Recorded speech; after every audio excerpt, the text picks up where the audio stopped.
Oh, what a catastrophe, what a maiming of love, when it was made a personal, merely personal feeling, taken away from the rising and setting of the sun, and cut off from the magic connection of the solstice and equinox. This is what is the matter with us. We are bleeding at the roots, because we are cut off from the earth and sun and stars, and love is a grinning mockery, because, poor blossom, we plucked it from its stem on the tree of life, and expected it to keep on blooming in our civilized vase on the table. D.H. Lawrence. It's not quite dawn in this green, fertile valley. There's just the faintest glimmer of pink in the sky to the east. The moon is waxing, gibbous, its light silvering the river which winds through the land, soft like the curves of a woman's body as she stretches out to dip her toes in the sea. A grey heron breaks the silence, shrieking from the banks as I make my way across the narrow bridge, walk slowly up the rising lane.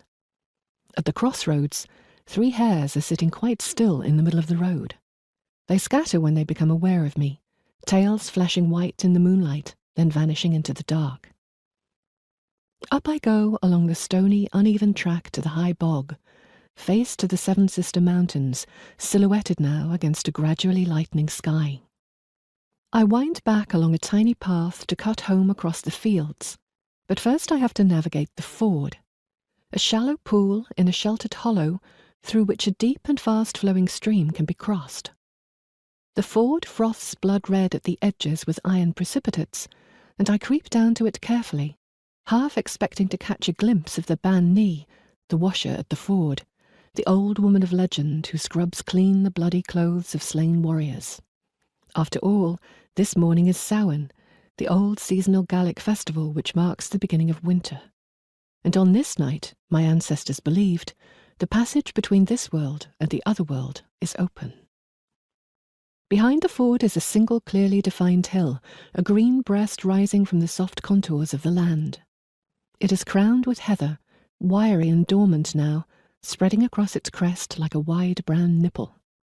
We call it a fairy hill, for these are the places which lead to the other world, the beautiful, perilous dwelling place of the fairy folk, the She, the people of the mounds.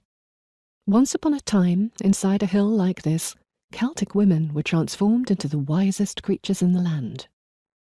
In the other world, wisdom is largely possessed by women, since they are the ones who hold the cup. The queen of the She decided one day to bestow that gift on human women too, and so she sent out an invitation to all the women of the land, asking them to come to her great hall beneath the hill on a certain date and at a certain time.